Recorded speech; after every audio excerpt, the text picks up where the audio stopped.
안녕하세요. 놀라운 논란의 미스터 논란입니다. 손흥민 선수가 소속된 토트넘 관련 소식입니다. 손흥민 선수가 월드컵 아시아 지역 예선을 치르는 동안 손흥민의 팀 동료들 역시 대표팀 소속으로 활약을 하고 있으며 유로 2020 대회가 한창인 상황입니다. 본래 2020년에 열리기로 예정되어 있던 대회였지만 코로나 때문에 연기되며 올해 6월 11일부터 7월 11일까지로 경기 일정이 변경되기도 했는데요. 유럽 12개의 도시에서 조별리그 16강, 8강이 개최될 예정이며 마지막에 치러지는 경기들인 4강과 결승은 런던에서 치를 예정입니다. 한동안 제대로 된 국가대표팀 간의 경기가 치러지기 어려웠던 상황이기 때문에 다시 시작된 국가대표팀의 경기에 선수들의 의욕은 확실히 대단했는데요. 그런데 유로 2020의 첫 라운드부터 엄청난 사건들이 발생한 상황이며 손흥민 선수의 이름 역시 외신에서 자주 볼 수 있었습니다. 어떤 내용들인지 좀 더 자세하게 들어가 보시죠. 이 손흥민 선수의 국가대표팀 세리머니가 상당히 큰 화제가 되었습니다. 20개월 만에 대표팀에서 골을 기록한 손흥민 선수의 골은 상당히 반가웠지만 그 타이밍 역시 기가 막힌 상황이었습니다. 이 손흥민 선수가 자신의 전 동료였던 에릭센에게 할 세리머니를 꼭 하고 싶었던 상황이었기 때문인데요. 손흥민 선수가 2와 3을 손가락으로 보이며 에릭센의 등번호인 23번을 보였고 카메라에 달려가서 에릭센에게 사랑한다고 외친 모습은 많은 팬들에게 큰 감동이 되었으며 외신 역시 이를 일제히 보도하는 모습을 보이기도 했습니다. 최근 이와 관련된 소식으로는 무리뉴의 인터뷰가 있는데요. 무리뉴는 토크스포츠와의 인터뷰에서 에릭센이 심장 급정지로 쓰러졌을 때 자신 역시 눈물이 났다면서 마음 아파했다고 전했습니다. 하지만 다행히 에릭센은 죽을 고비를 넘기고 이상 부위가 없다는 진단을 받았으며 에릭센 역시 일어나자마자 자신이 당장 축구화를 신고 훈련을 갈 수 있을 듯하다며 자신을 위로해준 팀 동료들에게 감사의 말과 함께 괜찮다는 소식을 전했는데요. 무리뉴는 에릭센이 쓰러졌던 순간에 대해 잊기 어렵다는 말을 하면서 이렇게 말했습니다. 오늘 저는 에릭센에게 일어난 일에 대해 잊어버리기 상당히 힘듭니다. 오늘은 슬퍼할 날이 아니라 기뻐해야 할 날입니다. 무리뉴가 에릭센이 쓰러졌다가 다시 회복된 것에 대해서 단순히 에릭센이 회복했기 때문에 기쁘다고 이야기한 것은 아니었는데요. 축구는 상당히 과격한 운동이기에 다양한 종류의 부상이 있을 수 있으며 심지어 목숨이 위험할 정도의 상황도 일어나기 때문에 만반의 준비가 필요합니다. 무리뉴는 에릭센이 현재 살아있을 수 있는 것이 축구계의 발전 때문이라며 의료진을 칭찬했는데요.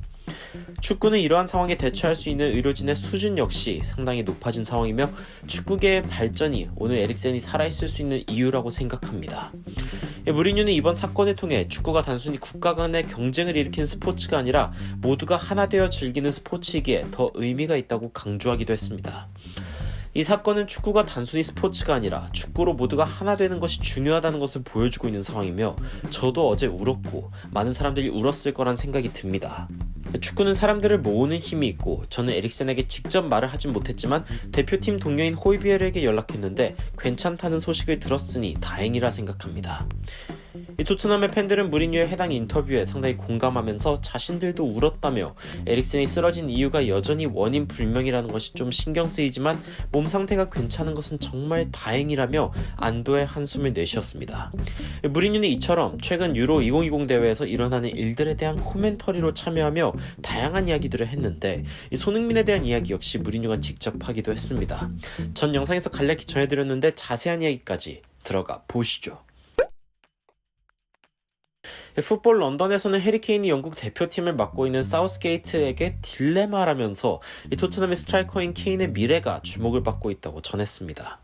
부제를 보면 영국의 주장인 케인이 이번 승리의 탑승객이었다며 아쉬운 경기력을 보여주었지만 팀원들의 활약에 의존했다고 평가했는데요.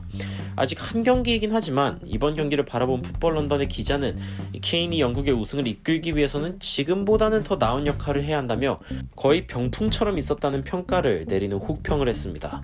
사실상 최전방 자원으로는 월드클래스라는 평가를 받고 있는 케인은 이번에 루카쿠, 레반도프스키와 비교를 당하며 소속팀을 우승으로 이끈 그들과는 달리 이 케인은 소속팀에서 우승을 하지 못했다며 영국 대표팀이 중요한 찬스라고 전했는데요. 이는 과거 무리뉴가 유로를 앞두고 케인에 대해서 인터뷰에서 한 이야기와 동일합니다. 무리뉴는 케인이 토트넘에서 트로피가 없기 때문에 영국에서는 좀 더 우승 가능성을 높게 생각하고 더 열심히 할 것이란 예측을 하기도 했습니다. 영국과 크로아티아의 경기에서는 맨시티 출신의 필 포든이 좋은 활약을 보였고 같은 팀 출신인 스털링이 결승골을 꽂아 넣으면서 승리를 쟁취하였습니다. 한 달이라는 짧은 시간에 치러지는 대회인 만큼 승리 하나하나가 귀중한 상황인데요. 케인에 대해 무리뉴는 경기 시작 전부터 손흥민에 대한 언급을 하기도 했습니다. 무리뉴는 토크스포츠와의 인터뷰에서 다음과 같이 이야기를 했는데요. 현재 영국에서 필요한 것이 바로 제가 토트넘에서 시도했던 방식입니다. 케인은 자주 내려오는 모습을 보이며 연계를 할 줄 아는 능력이 있습니다. 그 뒤로 뛰어들어갈 수 있는 선수가 없다면 케인이 아무리 공을 들고 있다 하더라도 상대에게 위협을 가할 수는 없을 것입니다. 하지만 무리뉴는 레시포드나 스털링보다는 포든, 마운트, 그릴리시 등의 자원들이 케인을 받쳐주기를 바란다고 이야기하면서 일관성이 없다는 비판을 받기도 했는데요. 결국 무리뉴는 케인이 내려왔을 때 전방에서 공을 받는 손흥민 같은 침투가 자주 일어나야 한다고 이야기한 것인데 영국은 이번 경기에 스털링을 출전시켰습니다. 그리고 무리뉴가 말한 방식은 아니었지만 스털링이 꽤나 운 좋은 마무리를 통해 영국의 첫 승을 안겨주었습니다. 케인 역시 좋은 기회가 있었지만 간발의 차이로 공을 골대로 집어넣지 못하고 오히려 큰 부상을 당할 뻔하기도 했는데요. 케인은 공을 마무리하려 달려 들어가다 골대에 몸을 세게 부딪히며 한동안 일어나지 못하는 모습을 보이기도 했습니다. 그래도 다행히 몸에 큰 이상은 없었는지 잠시 누워있다가 다시 일어나면서 관중들이 안도의 박수를 보내주기도 했습니다. 승부도 중요하지만 선수들이 건강하게 이번 대표팀 일정들을 마쳤으면 좋겠습니다. 손흥민이 20개월 만에 대표팀에서 골을 넣었다며 많은 축구팬들이 손흥민 선수가 페널티킥을 차려고 나선 것에 대해 자신의 골 침묵을 끝내기 위해 그런 것이 아니냐는 의문을 제기하기도 했습니다. 하지만 손흥민 선수가 이번 경기에 페널티킥을 직접 차겠다고 나선 것은 어쩌면 자신이 팀원들에게 꼭 보내고픈 응원의 메시지가 있었기 때문인 듯한데요.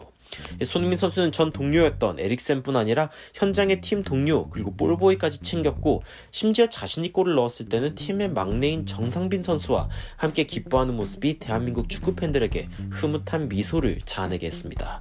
손흥민 선수가 이번 6월 대표팀에 합류하면서 좋은 성적을 거뒀듯 그리고 큰 부상 없이 일정을 마쳤듯 팀 동료인 케인과 에릭센 모두 이번 대표팀과의 경기 기간에 부상 없이 좋은 성적 거두길 바라며 응원하는 마음으로 오늘의 영상 마치도록 하겠습니다. 여러분들의 의견 댓글로 달아주시면 더 발전된 영상으로 찾아뵙도록 하겠습니다. 발빠른 소식 전달 위해 구독과 좋아요, 알람 설정까지 부탁드리면서 추가적으로 흥미로운 외신 소식이나 해외 반응 있으면 전달드리도록 하겠습니다. 놀라운 논란 되드리는 미스터 논란이었습니다. 시청해주셔서 감사합니다.